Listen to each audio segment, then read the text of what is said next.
What's going on, everybody? Dr. Chris Featherstone here for yet another episode of UnSKripted. I'm here with my guy, man, my colleague, my pal. Yeah. Or as as Chris Farley would say when he was Matt Foley motivational speaker, he was, we're going to be buddies, we're going to be pals. My pal. Yeah, man. Chris Farley, that's my guy, man. That's super, man. Yes, indeed. Super, man. Yeah, it is. Yes, indeed. You're all right, folks. Yes, indeed. How are you, my man? I'm good. It's great to be with you, and lots of chat. You know, we were talking earlier today on the phone, and the fun about this unscripted show is that it's unscripted, Yes. and we're like two pals sitting in a diner or whatever, chatting about wrestling. You know what got me this week? What's that? Now, I don't want anyone to think that I don't love Seth Rollins as a performer. I think he's fabulous. Mm-hmm. Whoa. Anyway, he's fabulous. I think the whole thing the fans do with him is amazing. Yeah. But you know what gets me? What's that? He's the world champion. Yes. He's defending. But when he comes out to the music and he's doing all this stuff, to me, a world champion should be stoic. Yes. Yeah, poised and stoic when he comes out. Do the shtick part in the ring. Yeah. You know, and he can still do that.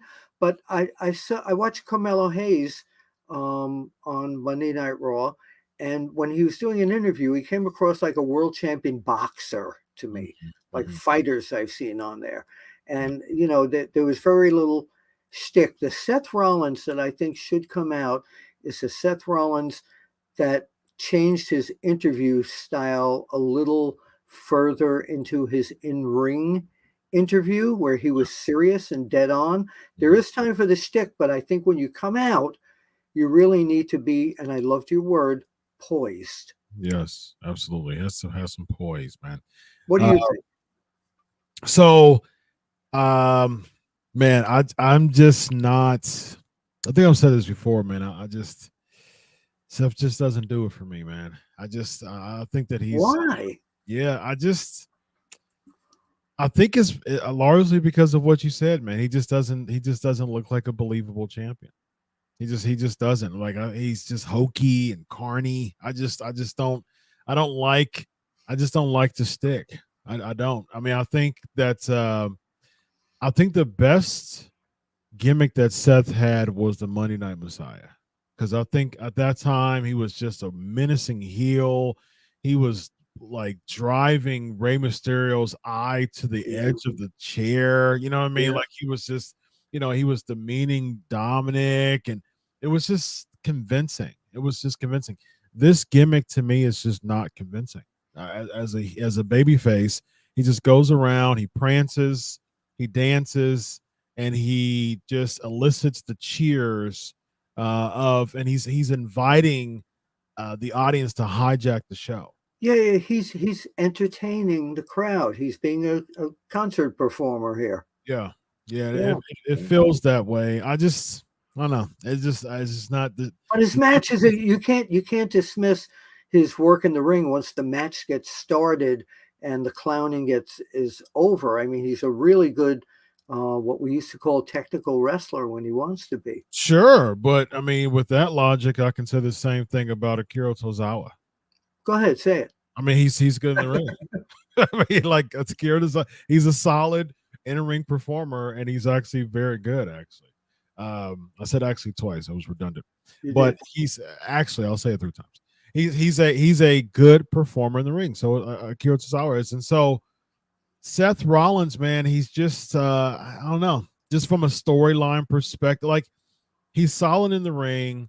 I can take or leave his promos. I mean, he's not an amazing. Who should be in that world? Who looks like and should be in that world champion position? If not as a babyface on Raw, doesn't matter. Anybody okay. on Raw. Bobby Lashley should be. Oh, you said anybody on Raw? He's on SmackDown though. Yeah, but I'm just talking about in WWE. Yeah, anybody. Bobby Lashley should be world. Yeah, champion. he looks. The times that he comes out in the suit and all that, and I've mentioned this on our show before. He looks like a convincing champion. He does. That's what you need to look like. Absolutely, and I think Seth. I liked his mid card babyface run. It was more of a workhorse. He still had to burn it down. It was still good. His matches, that he had. I think there was the triple threat, if I'm not mistaken. It was like him, Finn Balor, and maybe Lashley or something. The WrestleMania match that he had, the triple threat. Yeah. And it was a pretty solid match. And when he was doing his workhorse runs on Raw as Intercontinental Champion, I think that was a good run for him too. What hurt him the most was his feud against the Fiend. I think that's really hurt him a lot because people just weren't into Seth Rollins enough because his gimmick wasn't as captivating as the Fiend's was, you know, and that caused people to be more attracted to the spectacle of Bray Wyatt as the Fiend than just the run-of-the-mill workhorse, burn it down Seth Rollins. And so I think that really hurt him. But I think he did a good job when he turned into the Monday Night Messiah, because that gave him an opportunity to be a cocky schmug. Right. It wasn't that whole. It wasn't a Joker style. Yeah. Right. Yeah. And so I think that really helped him. Now, here's the thing. If he wants to play a Joker character, I mean, my thing is, why half butt it? Like, just go all out. Wear Joker paint. Like, come in with Joker garb. Like, if that's with a world championship belt on him. But I'm saying I'm not like, Seth isn't convincing to me. Like, he's just not a convincing champion to me. When I see him and Roman go together, like the build up, it just doesn't do it for me. I'm only talking about his entrance. That's the thing that bothers me. That's one of many things that bothers me about Seth Rollins. I think that, again, if he's a heel, the Monday Night Messiah convinced me that he's a main event heel. But when he won, he beat Brock Lesnar twice in 1 year, a few years back. I think that was I was there. I was doing that was 35, I believe, in Jersey, and you're the back of Jersey. he was in Jersey. What are you It was talking about? in East Rutherford. So it was New York, New Jersey. Meadowlands. Yeah, indeed. So I was there, and that's when Seth Rollins beat Brock Lesnar in the opener of WrestleMania that year. And it just, man, and then he beat him, I think at SummerSlam again. I was just like, I don't know, man. You're not a Rollins guy. I'm not, man. I want to believe him. I want him to be believable to me, but I'm trying to figure out what it needs to take for me to say, okay, I'm convinced that Seth Rollins is the guy. Not like he can come in the main event spot. It's cool, you know what I mean, for who they have, sure. But as far as being the guy and the top guy, well, wait a minute. You got now Raw, SmackDown, NXT. All these guys are standing in front of you, Chris. Yeah. And you're told pick the one guy that we can put the World Heavyweight Championship belt on that's going to look and act like a champion. And you said it's Bobby Lashley. I did. And I say I agree. Yeah. Anyone else? Why is he not? Anyone else? What? Yeah, but why is he not? Wow. Your guess is as good as mine. I don't understand. I don't understand why they're. And this is a good topic actually, because we can think of another person. I actually have one other person who's currently on the Raw roster that we can explore here in a minute. Gunther, are you talking about? I like Gunther a lot, actually. Yeah, I think that he definitely can be a part of. I think he definitely can be on that list, but not as a babyface. So we're talking about baby faces now. Oh, I'm just talking about rest. It doesn't matter if they're. It doesn't matter. Gunther could definitely be a world champion. Yeah, absolutely. Yeah. But as far as baby faces are concerned, Bobby Lashley, why isn't he? Your guess is as good as mine. And they put him on SmackDown, and he's been away from SmackDown for several weeks. Yeah. So are they going to try to repackage him again and again and again? It just doesn't make sense. But as far as Raw is concerned, I think that two people can be the potential next babyface world champion based on your metrics. So I like Shinsuke Nakamura. I think that he has a really good look to him. I think he looks like I think his presentation is captivating enough with the audience that I always imagine pro wrestling as, if I'm not a fan and I'm looking at and I'm in some focus group or I'm just looking at it casually, and which one of these people to me looks the part. Yeah, but if I'm a wrestling fan, Shinsuke Nakamura, who I think is tremendous, and I love his entrance, and I wouldn't change that if he was world champion. It's not sticky, it's not silly, it's not like that, but he's been beaten too much. Yeah, I mean that's based on his current booking. Like I think that he's been booked horribly. I think that he's been like, especially with the momentum that he had coming from Japan at the beginning of the year with his tag match and his singles match against Keiji Muto.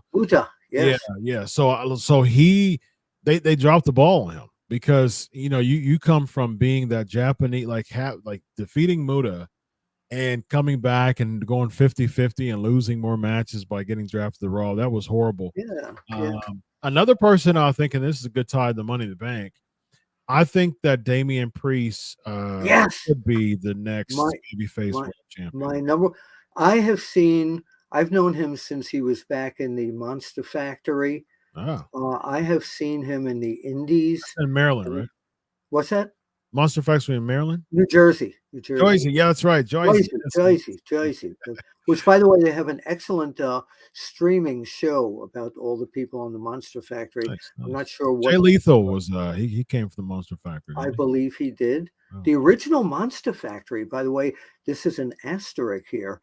I was there the first day they opened, and the trainers were Larry Sharp, and Nature Boy Buddy Rogers. Oh, they ran the first Monster Factory. Very nice. Okay, so getting back to this now, Damian Priest has the Roman Reigns type of look to him.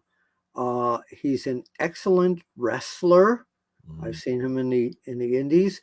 I think his interview skills are really good, and I think somewhere down the line, like they did with a Drew McIntyre, is to take this guy slowly and make him a major, major player. So I agree with you on him completely. When I see Damian Priest, I see Razor Ramon. Like, oh yeah, yeah. I see like a Puerto Rican Razor Ramon. You know what I mean? And it's like, and I think that they can run with that because Razor was supposed to be Latino, even though Scott Hall wasn't. Yes, exactly. That's what I was thinking. Like he was supposed to be Latino, but like Damian Priest is Puerto Rican, so he has that Caribbean flavor, like genuinely. You know what I mean? So he's an authentic Caribbean. So I think one of those people. I think that he can be that representative of Scott, like Razor Ramon that the WWE was trying to create, and I think that Razor Ramon in the WWE was fantastic, but they never pushed him to that main event level, though. From your experience, because you worked. Well, no, I disagree with that. He was main event at a lot of the spot shows. Maybe not on the pay-per-views, but that's my point. I mean, what's the but point? on the TV shows, which were just as important as the pay-per-views back then, he headlined main events on TV all the time. He was he was incredible. The TV shows were leading up to the pay-per-views, though. No, I know that, but Scott Hall main evented. Razor Ramon main evented a lot of the TV shows. I think he had one. I think he had one world title main event. I think it was against Brett in '93, if I'm not mistaken. Royal Rumble. I think he went around the horn with Brett on the whole territory. Yeah, so he had one pay-per-view main event against Brett, Royal Rumble '93, I think it was, and then he had the match before then, Survivor Series '92, I believe it was him and Flair against Savage, Perfect. Yeah, right. Yeah, and but so unfortunately, the word got around that a lot of the people higher up in the office didn't trust him because of his lifestyle. Okay. And he always told me, I interviewed him a million times. He always told me, yo, this is what I'm like, Chico. And you take me the way I am, or you don't take me at all. Yeah. I mean, that's I miss him. Way to, yeah, I agree. I think that there could have been a world title opportunity for Razor. But again, man, yes, he main evented, but at the same time, he played a lot of mid-card stuff too. I mean, because he didn't need a belt or anything. He was when they were developing characters, he was one of the most talked about characters. I'd go by the school bus, taking my son over to the school bus the next day. All the kids are like, "Yo, Chico, how you do?" They were all big Razor Ramon fans. I was one of those. Caught on. Yeah, I was one of those people. But here's my problem with that. Go for it. I don't believe that anyone should not vie for the world championship. You don't go. You don't. He did. He just didn't win it. Right. But he did what, one pay-per-view? Maybe pay-per-view, but again, he went around the horn to all the big arenas with Brett there, and non-televised though. Non-televised, yeah, the spot shows, but big arenas. They go to the Nassau Coliseum, not Jersey, Long Island. Long Island. Yes, see, that's my thing. That's my thing, Bill. Like, it's okay. Sure, you'll do the spot shows, but at the same time, like, the fans aren't, like, the majority of the fans aren't seeing that. The majority of the fans are seeing him feud with Dean Douglas and having, like, and so it's like, that's what we're seeing a lot when we saw the television shows. Like, you're a journalist, you traveled a lot and you saw that, so your perception of Scott Hall is more, it's everybody seeing it. I mean, it's not as universal as the fans seeing Scott Hall as Razor Ramon. With you traveled with him, so you're like, oh yeah, he did Long Island, he did Poughkeepsie, you know what I mean? So that's one of those things that you could say about him. Time, spell Poughkeepsie. Poughkeepsie.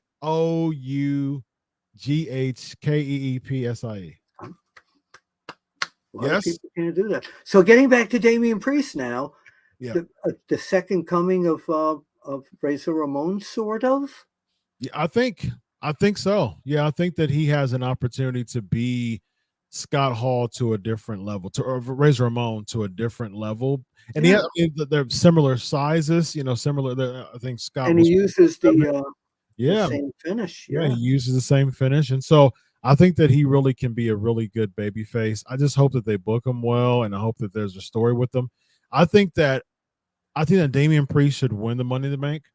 And I agree with yeah, you. and what I think they should do with that is I think that they should cause some dissension between him and Finn.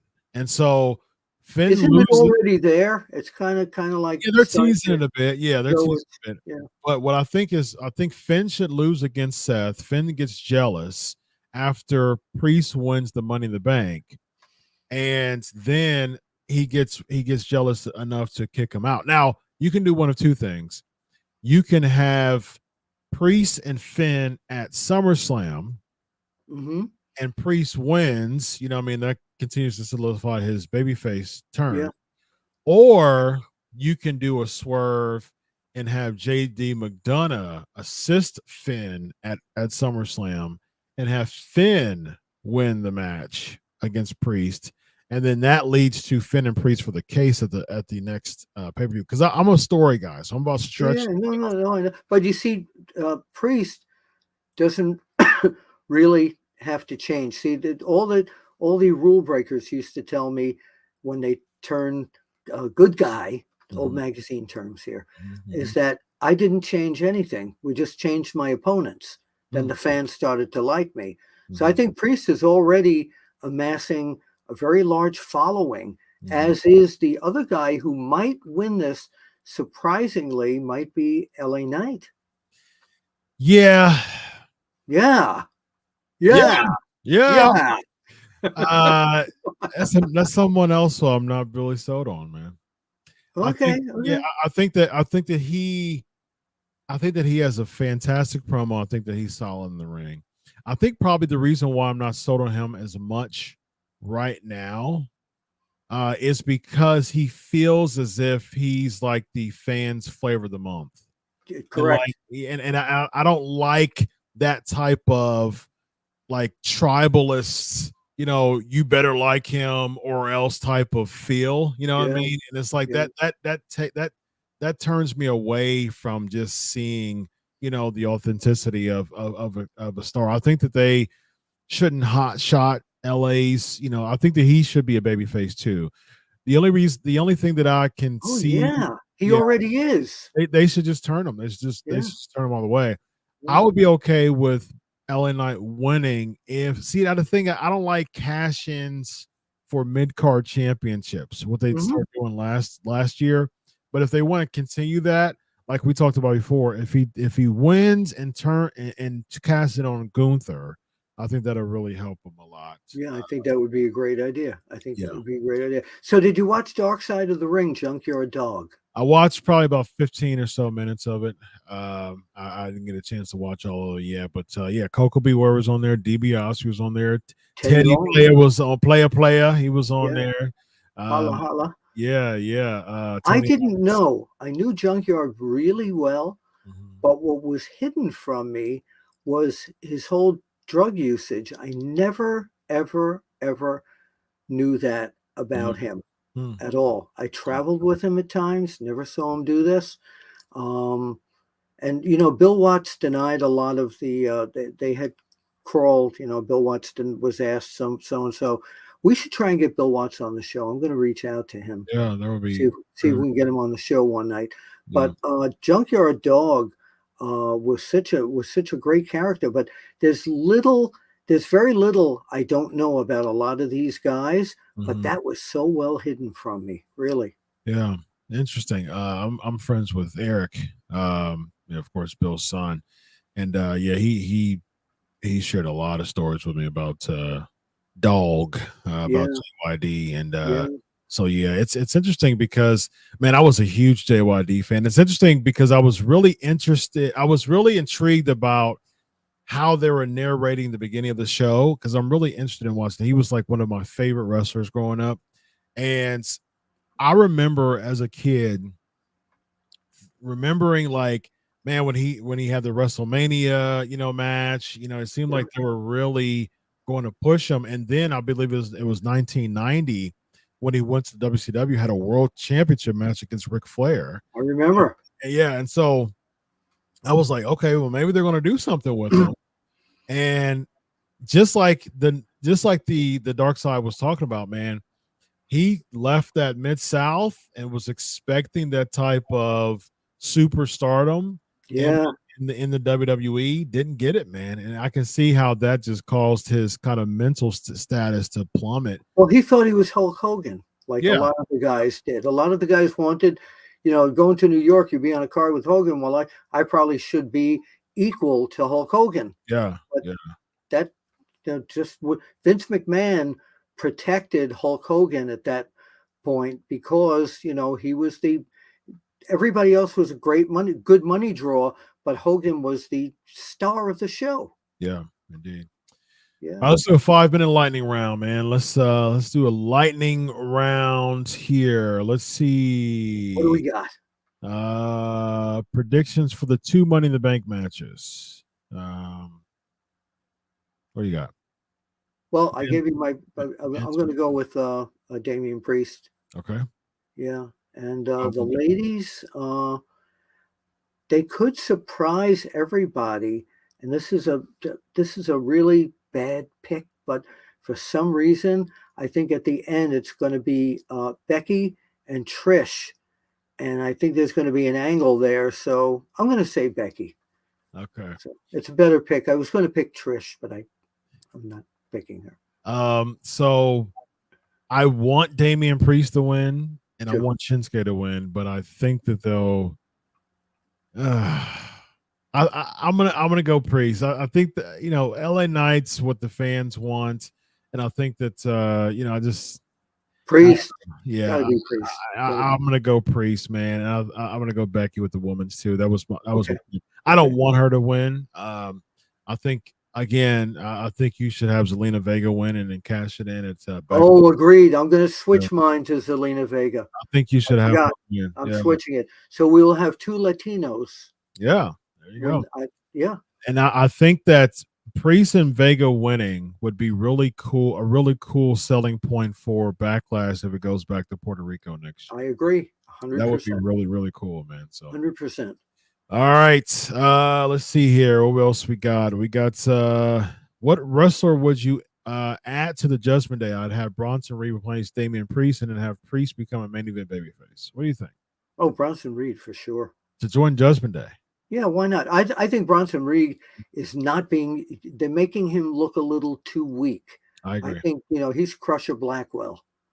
Yeah, that's a good comparison. Yeah. No, I love him. Crusher Blackwell mixed with Bam Bam Bigelow. Yeah, right. I wouldn't. That doesn't intrigue me. Him being a part of Judgment. Maybe, well, how about bringing Bray Wyatt back into the Judgment Day? Ooh, interesting. I think he should bring back the Wyatt family, man. I do put them in the Judgment Day. Yeah. I see. I think they should feud against the Judgment Day, or at least like be on SmackDown or something like that. Be their own. They could meld in. Come on, I think it would be a great meld in. Just the Judgment Day is just like some dark, like just kind of like goth type of like Bray's not the goth dark. You know what I mean? He's kind of like the sinister dark, but like Judgment Day is like some goth emo to me. All right. Like it has that type. I just figured out, since I brought up Bray Wyatt and you brought up Lashley before, they're hanging out somewhere together, putting something together. Bingo. That's what it is. That's it right there. That's what it is. Absolutely. I told them, guys. Yes.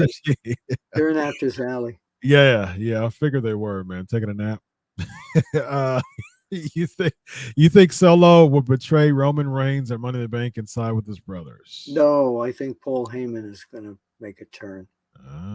That's what I think. I think Paul Heyman's going to go with the Usos, but maybe not yet. So wouldn't that make the Usos make a turn?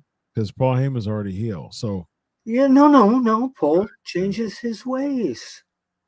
So he's a babyface?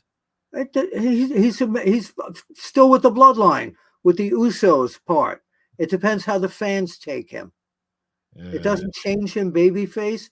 It doesn't make him still not a heel, but it makes him onto the Usos. He favors them. It's a better deal for him. I think you still got. I think you still got to make. I think you still got to make him a babyface or a heel. Unless Rikishi comes in. He can be. He can be the Usos. It's time. He can be the new leader of the Judgment Day. Yeah, he could. No, leader of the Bloodline. The real. I said it on purpose to see the real head of the table. All right, we got a couple super chats. We're gonna head out. Jokinator, are you surprised about the reaction to Punk at Forbidden Door? That he was booed? He was booed by the. Yeah, no, I think now the fans that they still love him, but I think they're now angry at everything that happened before. I think they're showing their anger right now. Yeah, because they were booing the Bucks too. So yeah. Although they cheered Kenny, which is interesting. Yeah, but it's in vogue to boo the good guys sometimes. But yeah, I think Punk's got I think there's a lot of confusion among the fans about Punk is. I wouldn't have put Punk in, at Forbidden Door, of course, he was in a single match, but I wouldn't have put him in a three-way 6-man tag, when he came back. He should have been showcased on his own. And then they put him in the 8-man tag as if that was better too. Yeah. All right, last question of the night. Rollins $4.99 super chat. Did Hulk Hogan ever talk about the hulking up, how the hulking up gimmick was created? It seemed like babyface Damian Priest had a similar gimmick for a while. Yeah, I took, as you know, I interviewed Hulk a zillion times, and from what he told me, he got that from watching other wrestlers on TV just doing the this type of thing, and he kind of just changed it into his own thing. Because if you remember back when before Hogan started, back in his days as Sterling Golden, all wrestlers when they got mad were doing and we used to call it the magazine. We used to say Hogan's doing his muscle duty pose, because it looked like he was going to the bathroom, and then he changed it.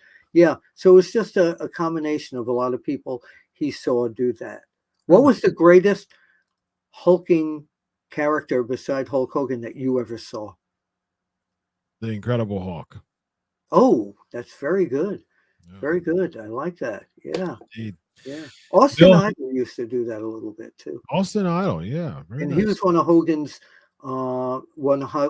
idols that he saw to bring him into pro wrestling. Nice. I remember Austin Idol following him when he was in USWA. Yes, correct. Yes. With Jeff Gaylord. Oh my goodness. Eric Embry. Eric Embry. He's still around. I still talk to him. Gaylord died recently, didn't he? I don't know. I don't know. I don't want to give any bad information here. Chris, this has been great. I so love sitting here, and like I said, we're like two fans just having fun. Indeed. Yes, he died. He died March the 17th. Okay. Yeah. Now that you mention it, I do remember it, but it didn't hit me. Yeah. Right. Wow. It was. I thought it was a little. Wow. It was 3 months ago. So it's like recently. Yeah. All right. Well, Bill Apter, it's been a pleasure as always. Mine too. And by the way, a lot of you fans we haven't signed our contracts yet, but you might see us in and around SummerSlam and WrestleCon in Detroit. Chris, we're getting the contracts done fairly soon. Getting everything finalized, and it looks like the go-ahead will be coming soon, that you will see us team up again. We did it. We teamed up again. We teamed up in Chillicothe. And, we did. But right now we have to wait for our manager, Raju. Yes, indeed. To get the contract ready, take it to the lawyers. He's the agent. Yes, the agent. Take it to the lawyer, Mr. Ashwin, and we get it all taken care of. Fantastic. Bill Apter, Dr. Chris, UnSKripted. It's been a pleasure as always. Have a good night, everybody. See, here's my thing. See, you got a signature, and I got a signature too. Okay, so yours is see you at the matches. Mine is the matches. There he goes. Mine is Solo.